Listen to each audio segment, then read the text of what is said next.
High and good morning everyone. তো আজকে Sunday আর আজকে ব্রেকফাস্টে নিয়েছিলাম ইপি আর তার সঙ্গে একটা সফট বয়েলড এগ। কিছুক্ষণ পরে মা অনেকগুলো তরমুজ কেটে দিয়েছিল, তার মধ্যে থেকে কিছুটা খেয়েছি আর কিছুটা স্টোর করে ফ্রিজে রেখেছি, এগুলো পরে খাবো। আজকে লাঞ্চে ছিল আমার ভীষণ ফেভারিট ইলিশ মাছ ভাজা আর এঁচোড়। বিকেলবেলা আমরা রেডি হয়ে গেছি দুজনে বেরোবো বলে।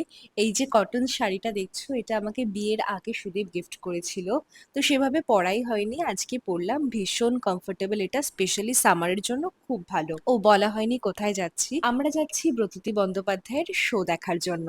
অনেক অনেক দিন অন্ধকারের সারে অনন্ত মৃত্যুর মতো।